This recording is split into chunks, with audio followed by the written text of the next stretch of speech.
આજે આવો આપણે એક સાથે મળીને ઉપદેશ શીર્ષક આત્મિક બાબતોને આત્મિક ભાષાથી સમજાવો ની સાથે પરમેશ્વરના વચનનો અભ્યાસ કરવાનો થોડો સમય લઈએ.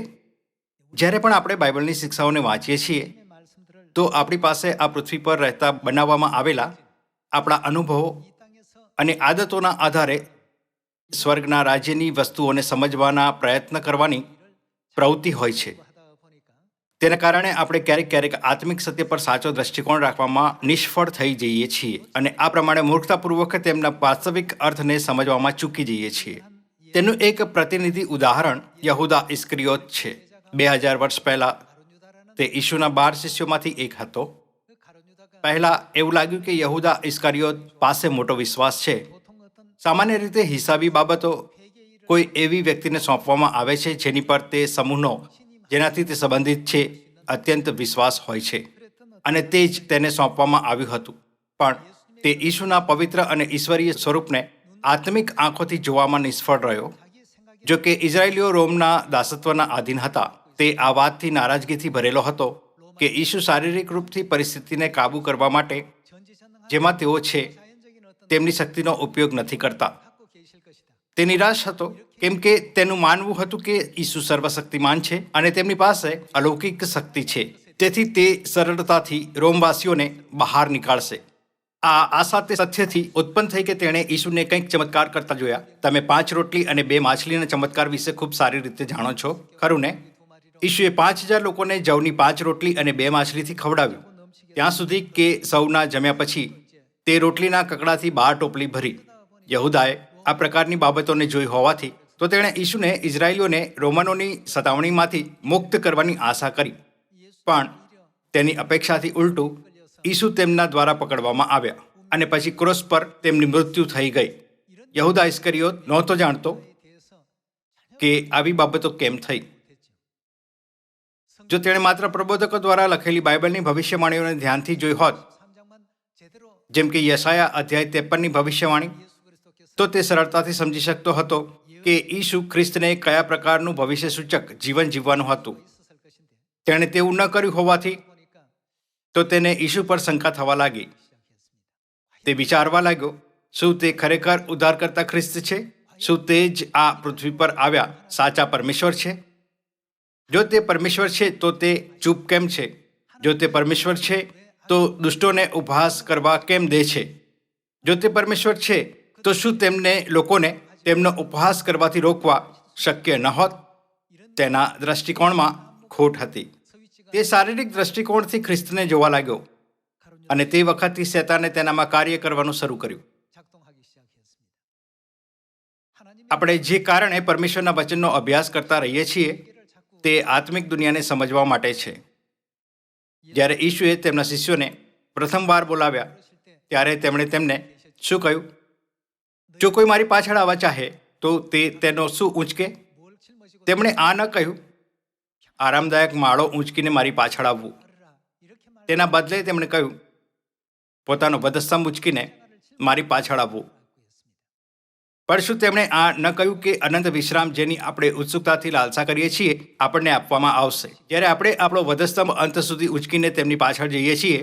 યહૂદા ઇસ્કરિયોતે શારીરિક દ્રષ્ટિકોણથી ઈસુને જોયા, પણ તેમના બાકી 11 શિષ્યો વિશે શું? તે સૌએ તેમને આત્મિક દ્રષ્ટિકોણથી જોયા. પિતરે કહ્યું, તમે મસીહ જીવતા ઈશ્વરના દીકરા છો. પ્રેરિત પાઉલ જે ઈશુના સ્વર્ગારોહણ પછી સત્યમાં આવ્યો તેણે કહ્યું તે પોતે ઈશ્વરના રૂપમાં છે. ભલે ઈશુ શરીરમાં આ પૃથ્વી પર આવ્યા, આપણી જેમ ખાધું અને પીધું અને આપણી જેમ ઊંઘ્યા એવા લોકો હતા જેમણે આ બધાને આત્મિક દ્રષ્ટિકોણથી જોયું. પણ એવા પણ લોકો હતા જેમણે ઈસુ દ્વારા કરવામાં આવેલા બધા કાર્યોને શારીરિક દ્રષ્ટિકોણથી જોયા. શું યહૂદીઓ, ફરીસીઓ અને શાસ્ત્રીઓએ ઈસુને શારીરિક દ્રષ્ટિકોણથી ન જોયા? તેમાંથી કોઈ પણ અનંત સ્વર્ગના રાજ્યમાં પ્રવેશ ન કરી શક્યા. તે કારણે ઈશુએ કહ્યું, તમે આત્મિક આંધળા છો. તમે પરમેશ્વર પર વિશ્વાસ કરવાનો દાવો કરો છો પણ તમે પરમેશ્વરને નથી ઓળખતા. તમે કહો છો કે તમે ઘણા બધા લોકોનું નેતૃત્વ કરો છો અને તેમને શીખવો છો, પણ જો આંધળો આંધળાને દોરે તો બંને ખાડામાં પડશે. તમે આ પૃથ્વી પર જ્યોતિ તરીકે આવ્યા પરમેશ્વરને પણ નથી ઓળખતા. તેથી આપણે બાઇબલની સર્વ શિક્ષાઓના માધ્યમથી શારીરિક દુનિયા અને આત્મિક દુનિયાથી સંબંધિત વસ્તુઓમાં ભેદ કરવો જોઈએ. પરમેશ્વર પવિત્ર છે, પછી ભલે તે શરીરમાં હોય અથવા આત્મામાં. પરમેશ્વર હંમેશા પવિત્ર રહેતા હોવાથી તેથી જ્યારે પણ પરમેશ્વરનું વર્ણન કરવામાં આવે છે તો શબ્દ પવિત્રનો ઉપયોગ કરવામાં આવે છે. આવો આપણે 1 કરન્થીઓની પુસ્તક અધ્યાય 2 વચન 13 પરમેશ્વરની શિક્ષાને જોઈએ. તે જ અમે બોલીએ છીએ, માનવી જ્ઞાને શીખવેલી ભાષામાં નહીં, પણ પવિત્ર આત્માએ શીખવેલી ભાષામાં. આધ્યાત્મિક બાબતોને કયા પ્રકારની ભાષાથી? આધ્યાત્મિક ભાષાથી સમજાવીએ છીએ. સાંસારિક માણસ ઈશ્વરના આત્માની વાતોનો સ્વીકાર કરતું નથી, કેમ કે તે વાતો તેને મૂર્ખતા જેવી લાગે છે અને તેઓ આધ્યાત્મિક રીતે સમજાય છે, માટે તે તેમને સમજી શકતું નથી. તેથી આપણે હંમેશા આત્મિક બાબતોને આત્મિક ભાષાથી સમજાવીએ છીએ. ઈસુ ક્રૂસ પર કેમ ચડાવવામાં આવ્યા? શું આ એટલે હતું કે તેમની પાસે શક્તિ ન હતી? શું આ એટલે હતું કેમ કે તેમને તે માર્ગ પર ચૂપચાપ ચાલવું પડ્યું, કેમ કે તે આ પૃથ્વી પર પાપાર્થાર્પણ તરીકે આખી માનવજાતિને પાપોથી છોડાવવા માટે આવ્યા હતા? તેમની કુખ કેમ વિંધવામાં આવી? આપણે આ બધા પ્રશ્નોના જવાબ યશાયા અધ્યાય 53 જોઈ શકીએ છીએ. આ પહેલાથી જ ભવિષ્યવાણી કરવામાં આવી હતી કે તે સર્વ બાબતોથી પસાર થશે. પિતા અને માતા શારીરિક રૂપમાં આ પૃથ્વી પર કેવી રીતે રહેતા હતા તે વિશે ઉત્સુક થવાના બદલે આપણે આ વિશે વિચાર કરવો જોઈએ કે પિતા અને માતા તેમની અનમોલ સંતાનોને બચાવવા માટે આ વખતે આ પૃથ્વી પર તેમનું જીવન કેવી રીતે વ્યતીત કરી રહ્યા છે. જો પિતા અને માતા આ પૃથ્વી પર ન આવ્યા હોત અને આપણને નવા કરારનું સત્ય ન શીખવ્યું હોત તો શું આપણી પાસે અનંત નરકની આગમાં નંખાવાના સિવાય કોઈ બીજો વિકલ્પ હોત? જ્યારે આપણે આત્મિક બાબતોને આત્મિક ભાષાથી સમજાવવામાં નિષ્ફળ જઈએ છીએ તો આપણે ક્યારેક વિચારીએ છીએ, શું હું વિશ્વાસના ખોટા માર્ગ પર તો નથી ચાલી રહ્યો? યહૂદા ઇસ્કરિયોતના ખોટા નિર્ણય તેને 30 ચાંદીના ટુકડામાં ઈસુને વેચવાનું મૂર્ખતાપૂર્ણ કાર્ય કરવા માટે પ્રેરિત કર્યું. તેનું નામ હવે વિશ્વાસઘાતી શબ્દનો સમાનાર્થી શબ્દ બની ગયું છે. તેથી યહૂદા શબ્દનો એક અર્થ એક એવો વ્યક્તિ છે જે મિત્રને દગો આપે છે, એટલે દગાખોર. બાઇબલ કહે છે કે જે કાર્ય આપણે આપણા વિશ્વાસના જીવનમાં કરીએ છીએ તે લોકોને મૂર્ખતાપૂર્ણ લાગે છે જેઓ શારીરિક છે. તેઓ આપણા જીવન જીવવાની રીતને નથી સમજી શકતા, કેમ કે તેઓ આત્માની વાતોને સ્વીકાર નથી કરતા. એવું એટલે છે કેમ કે આ બાબતોની તપાસ માત્ર આત્મિક રૂપથી થાય છે. આવો આપણે 1 તિમોથીની પુસ્તક અધ્યાય 2 વચન 4 સાથે ચાલુ રહીએ. સર્વ માણસો તારણ પામે ને તેમને સત્યનું સંપૂર્ણ જ્ઞાન પ્રાપ્ત થાય એવી તેમની ઈચ્છા છે. કેમ કે ઈશ્વર એક જ છે અને ઈશ્વર તથા માણસોની વચ્ચે એક જ મધ્યસ્થ પણ છે, એટલે ખ્રિસ્ત ઈસુ પોતે માણસ. આ લખ્યું છે, ખ્રિસ્ત પરમેશ્વર અને માણસો વચ્ચે મધ્યસ્થ છે, પણ તે માણસના રૂપમાં આ પૃથ્વી પર આવ્યા. તે એક માણસ તરીકે આવ્યા હોવાથી ઘણા બધા લોકો તેમને આત્મિક દ્રષ્ટિકોણથી નહોતા જોઈ શકતા હતા. યશાયા અધ્યાય 53 આ લખ્યું છે, તેનામાં કંઈ સૌંદર્ય નહોતું ને લાવણ્ય નહોતું. આપણે તેને જોયો ત્યારે તેનું સ્વરૂપ એવું નહોતું કે આપણે તેને ચાહીએ. સામાન્ય રીતે જ્યારે ઈસુને ચિત્રમાં ચિત્રિત કરવામાં આવે છે તો આપણે તેમની આંતરિક સુંદરતાને તેમના બાહ્ય રૂપના માધ્યમથી વ્યક્ત કરતા જોઈ શકીએ છીએ. પણ યશાયા અધ્યાય 53 ઈસુના વિવરણ પ્રમાણે તે સૂકી ભૂમિમાંની જળની જેમ હતા. તેનામાં કંઈ સૌંદર્ય નહોતું ને લાવણ્ય નહોતું. આપણે તેને જોયો ત્યારે તેનું સ્વરૂપ એવું નહોતું કે આપણે તેને ચાહીએ. જ્યારે પરમેશ્વર આ પૃથ્વી પર આવ્યા તો તેમનું રૂપ એવું હતું. તેમણે તે રૂપ સાથે સુવાર્તાના વચનોનો પ્રચાર કર્યો હોવાથી ઘણા બધા લોકોના મનમાં તેમના માટે ખોટી માન્યતાઓ હતી. તેમના વિશે ઘણી બાબતો હતી જેમને લોકો ત્યાં સુધી નહોતા સમજી શકતા હતા જ્યાં સુધી કે તે તેમને આત્મિક રૂપથી ન જુએ. પ્રેરિત યોહાને આ બાબતને યોહાનની સુવાર્તામાં આ પ્રમાણે સમજાવી. આવો આપણે યોહાનની સુવાર્તા અધ્યાય 1:1 વાંચીએ. આરંભે શબ્દ હતો અને શબ્દ ઈશ્વરની સંગાતે હતો અને શબ્દ ઈશ્વર હતો. શબ્દ જેણે આરંભમાં કહ્યું, અજવાળું થાવ અને પાણીની વચ્ચે અંતરિક્ષ થાવ ને પાણીને પાણીથી જુદા કરો, તે પરમેશ્વર હતા. આવો આપણે વચન 14 પર જઈએ. વચન 14 કહે છે, શબ્દ, બીજા શબ્દોમાં પરમેશ્વર શું થયા? સદે થઈને આપણામાં વસ્યો. તે કૃપા તથા સત્યતાથી ભરપૂર હતો. કેમ કે પરમેશ્વર સદે થઈને આ પૃથ્વી પર આવ્યા અને આપણી વચ્ચે નિવાસ કર્યો. તેમની પાસે આપણી જેમ આંખો, નાક, કાન અને મોં હતું. તે આપણામાંના કોઈમાંથી અલગ નહોતા દેખાતા હતા. આવો વચન 14 ફરી વાંચીએ. શબ્દ સદે થઈને આપણામાં વસ્યો અને પિતાના એકાકી જનિત દીકરાના મહિમા જેવો તેનો મહિમા અમે જોયો. તે કૃપા તથા સત્યતાથી ભરપૂર હતો. ભલે તે સૂકી ભૂમિમાંની જળની જેમ હતા અને તેનામાં કંઈ સૌંદર્ય નહોતું કે આપણે તેમને ચાહતા. પ્રેરિત યોહાને ઈશુને આત્મિક આંખોથી જોયા અને તેમને ગ્રહણ કર્યા, જેમ કે તેણે યોહાન અધ્યાય 1 વચન 1 અને 14માં કહ્યું. તેણે મહેસૂસ કર્યું કે ઈશુ પરમેશ્વર છે, જેમણે આરંભમાં આકાશ અને પૃથ્વી અને તેમાંનું બધું જ ઉત્પન્ન કર્યું. તેથી ઉલટું યહૂદા ઇસ્કરિયોતે વિચાર્યું કે ઈશુ જ તે વ્યક્તિ છે જે ઇઝરાયેલીઓને રોમન સામ્રાજ્યની શારીરિક સતાવણીથી બચાવશે. પણ ઈશુ આ પૃથ્વી પર શારીરિક બાબતો માટે નહોતા આવ્યા. તેના બદલે શું તે એક આત્મિક ઉદ્દેશ્ય સાથે નહોતા આવ્યા?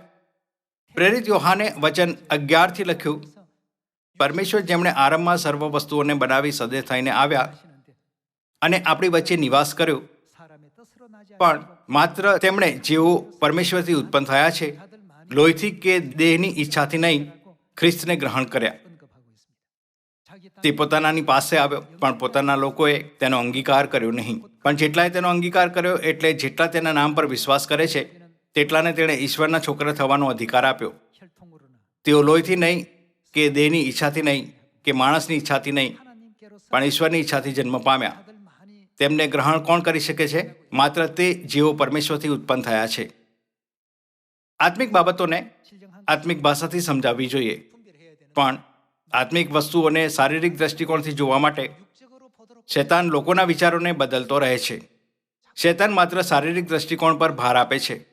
તે આ પ્રકારની વાતો કહે છે, જો તે પરમેશ્વર છે તો તે આટલા નબળા કેમ છે? જો તે પરમેશ્વર છે તો તેમને કેમ પકડવામાં આવ્યા? જો તે પરમેશ્વર છે તો તેમને માણસો દ્વારા બનાવેલા મરણદંડ આપવાનું સાધન ક્રૂસ પર કેમ ચડાવવામાં આવ્યા? જેમ કે તમે જોઈ શકો છો, જે પરમેશ્વર પર તમે વિશ્વાસ કરો છો તે ખૂબ નબળા છે. તો તમે તે પરમેશ્વરની આરાધના કેવી રીતે કરી શકો છો અને તે પરમેશ્વરની પ્રતિજ્ઞા પર કેવી રીતે વિશ્વાસ કરી શકો છો? શૈતાન આ પ્રકારના ધૂર્ત પ્રશ્ન કરે છે. આ દ્વારા આપણે આ જાણી શકીએ છીએ કે અમુક ચર્ચ ઈસુ દ્વારા ઉદ્ધારના કાર્યને સમજવામાં કેમ ચૂકે છે. તેઓ મૂર્ખતાપૂર્વક આ વાત પર ભાર આપે છે કે ઈશુએ આ પૃથ્વી પર આવીને જે સુવાર્તાનું કાર્ય કર્યું તે નિષ્ફળ હતું. યહૂદા ઇસ્કરિયોત, ફરોશી, યહૂદી અને શાસ્ત્રી જેવા લોકોએ શારીરિક દ્રષ્ટિકોણથી આત્મિક દુનિયા અને ઈશુને જોયા. તેથી તેઓ ઉદ્ધારના તે મોટા આત્મિક ચિત્રને ન જોઈ શક્યા જેને ઈશુ ચિત્રિત કરી રહ્યા હતા. પણ શું પરમેશ્વરે યોહાન જેવા લોકોને આ મહેસૂસ કરવાની આશીષ ન આપી કે તે કોણ છે? શું તેમણે પિતાને પણ આ મહેસૂસ કરવા અને ઘોષણા કરવામાં સક્ષમ થવાની સમજ ન આપી કે હે પ્રભુ, તમે મસીહ જીવતા ઈશ્વરના દીકરા છો? આવો આપણે માથી અધ્યાય 16 પણ જોઈએ. અધ્યાય 16 વચન 13. અને ઈશુએ કેસરિયા ફિલિપીની સીમમાં આવીને પોતાના શિષ્યોને પૂછ્યું, માણસનો દીકરો કોણ છે? એ વિશે લોકો શું કહે છે? ત્યારે તેઓએ તેમને કહ્યું, કેટલાક કહે છે યોહાન બાપ્તિસ્ત, ને કેટલાક એલિયા, ને કેટલાક યર્મિયા અથવા પ્રબોધકોમાંનો એક. તે તેઓને પૂછે છે, પણ હું કોણ છું તે વિશે તમે શું કહો છો? ઈશુએ તેમને પૂછ્યું, પણ હું કોણ છું તે વિશે તમે શું કહો છો? ત્યારે સિમોન પિતરે ઉત્તર આપ્યો, તમે મસીહ જીવતા ઈશ્વરના દીકરા છો. પિતર પરમેશ્વરના અનુગ્રહથી ભરાઈ ગયો, જેણે તેને આત્મિક બાબતોને આત્મિક ભાષાથી સમજાવવાની ક્ષમતા આપી. વચન 17. અને ઈશુએ તેને કહ્યું, સિમોન, યુના પુત્ર, તને ધન્ય છે, કેમ કે માંસે તથા લોહીએ નહીં પણ મારા આકાશમાંના પિતાએ તને એ જણાવ્યું છે.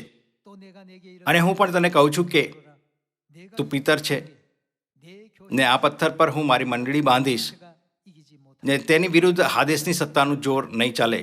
આકાશના રાજ્યની કૂંચીઓ હું તને આપીશ, ને પૃથ્વી પર તું જે કંઈ બાંધશે તે આકાશમાં બંધાશે, અને પૃથ્વી પર તું જે કંઈ છોડશે તે આકાશમાં પણ છોડાશે.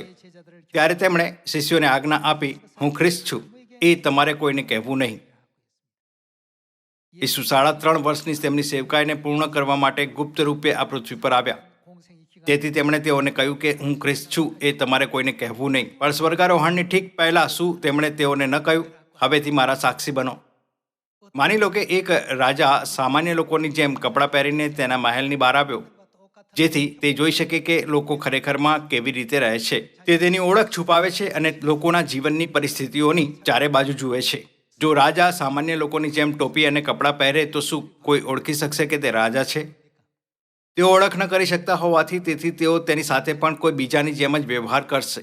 ઉદાહરણ માટે, જો કોઈ રાજા સાથે બેદરકારીથી વાત કરે છે તો તેનો સેવક કહી શકે છે, તે તેમની સાથે આ રીતે વાત કરવાની હિંમત કેવી રીતે કરી? તે રાજા છે.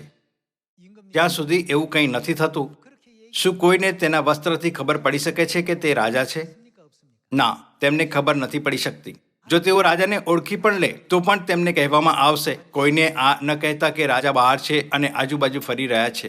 પણ આગલા દિવસે શું થશે? તેઓ બધાને બતાવી દેશે કે રાજા ગામમાં હતા. તેમજ ઈશ્વરે કહ્યું, કોઈને કહેવું નહીં, કેમ કે એમ કરવાથી જ તે જાણી શકતા હતા કે લોકો ખરેખરમાં કેવી રીતે જીવી રહ્યા છે. આ રીતે તે લોકો વચ્ચે તફાવત કરી શકે છે, જેમની પાસે સાચો વિશ્વાસ છે અને જેમની પાસે સાચો વિશ્વાસ નથી. જો લોકો જાણે છે કે તે રાજા છે તો દુષ્ટ પણ ન્યાયી હોવાનો ઢોંગ કરશે. તેથી ઈશુએ પિતરને કહ્યું, આકાશના રાજ્યની કૂંચીઓ હું તને આપીશ. હું ખ્રિસ્ત છું એ તમારે કોઈને કહેવું નહીં. તમે જાણો છો કે હું કોણ છું, પણ હજી બીજાને ન કહેતા કે હું ખ્રિસ્ત છું. પણ બાઇબલમાં આ નોંધ કરવામાં આવ્યું છે કે જૈતુન પર્વતથી સ્વર્ગારોહણ થવાની ઠીક પહેલા ઈશુએ કહ્યું, હવે સમરૂન અને પૃથ્વીના છેડા સુધી મારા સાક્ષી બનો. હવે લોકોને કહો કે હું ખ્રિસ્ત છું. પિતર એક એવો વ્યક્તિ હતો જે આત્મિક બાબતોને આત્મિક ભાષામાં સમજી શકતો હતો. યોહાન પણ જાણતો હતો કે આત્મિક બાબતોને આત્મિક ભાષાથી કેવી રીતે સમજાવવાની છે. પણ ઈસુ શરીરમાં હોવાથી તો શું ફરોશીઓ, શાસ્ત્રીઓ, યહૂદીઓ અને સદુકીઓએ ઓળખ્યા કે તે ખ્રિસ્ત અને પરમેશ્વર છે? તેમણે આત્મિક વસ્તુઓને આત્મિક દ્રષ્ટિકોણથી ન જોઈ, તેમણે બાબતોને માત્ર શારીરિક દ્રષ્ટિકોણથી જોઈ. શું આ યુસુફનો પુત્ર નથી? તે શિક્ષિત પણ નથી. શું તેની સર્વ બહેનો અહીં આપણી વચ્ચે નથી રહેતી? તો હવે તે કેવી રીતે કહે છે કે હું સ્વર્ગથી ઉતર્યો છું? માર્કમાં આપણે જોઈ શકીએ છીએ કે ઈશુના પરિવારે આ કહેતા કે તે ઘેલો છે તેમને પકડવાનો પ્રયત્ન કર્યો.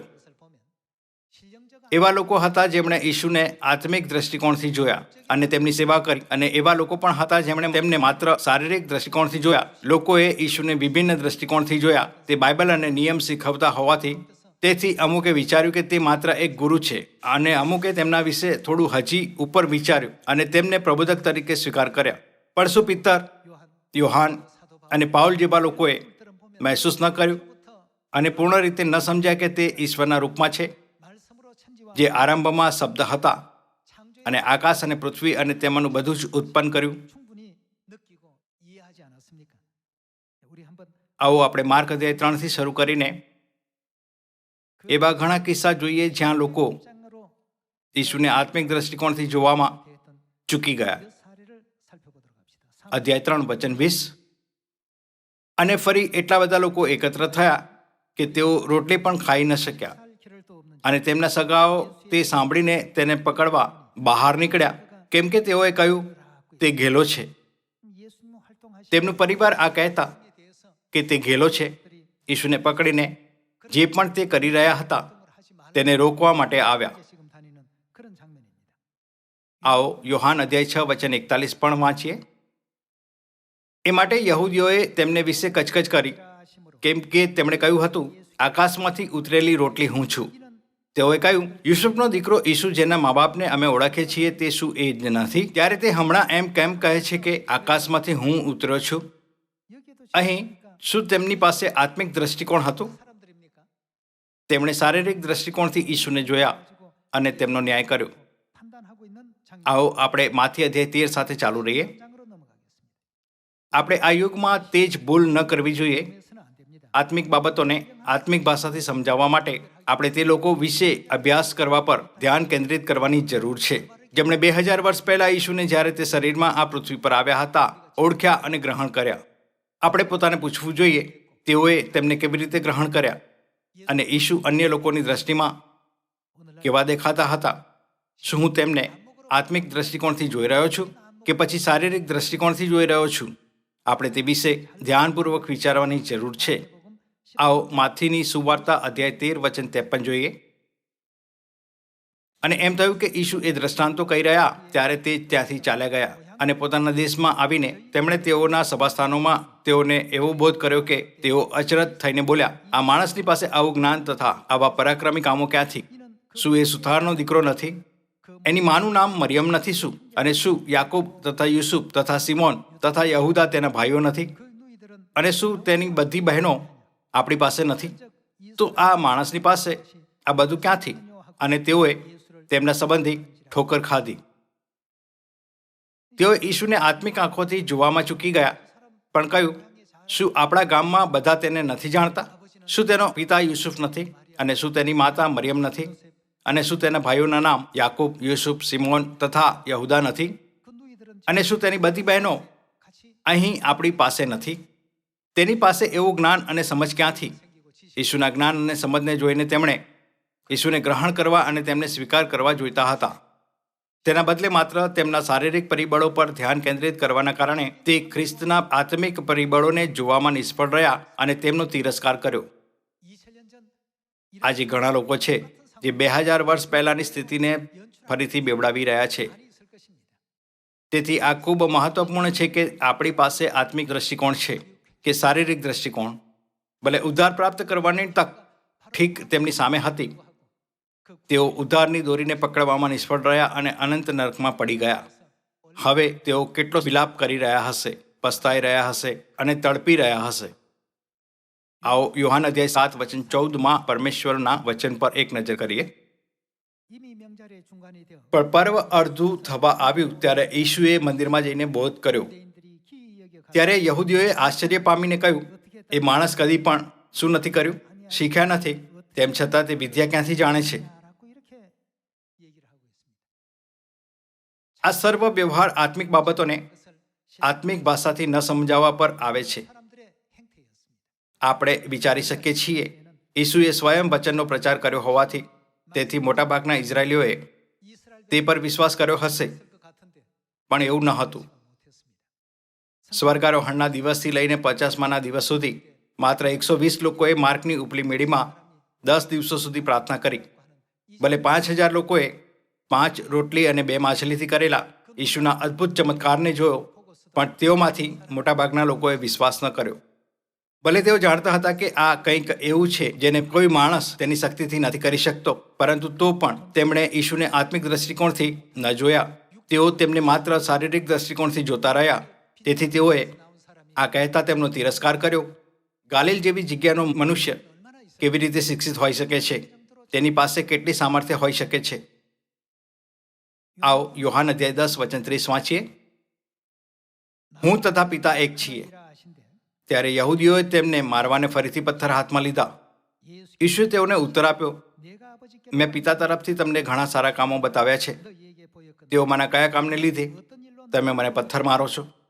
યહૂદીઓએ તેમને ઉત્તર આપ્યો, કોઈ સારા કામને લીધે અમે તને પથ્થર મારતા નથી, પણ ઈશ્વર નિંદાને લીધે, અને તું માણસ છતાં પોતાને ઈશ્વર ઠરાવે છે તેને લીધે. અહીં પણ યહૂદીઓએ પથ્થર ઉઠાવ્યા અને ઈસુ પર પથરાવ કરવાનો પ્રયત્ન કર્યો. જો તેઓએ તેમને આત્મિક દ્રષ્ટિકોણથી જોયા હોત તો શું તેઓ આ કરતા? તે બધાએ તેમને શારીરિક દ્રષ્ટિકોણથી જોયા. તેમણે ઈસુને મહાયાજક તો શું, એક સામાન્ય યાજક તરીકે પણ ન માન્યા.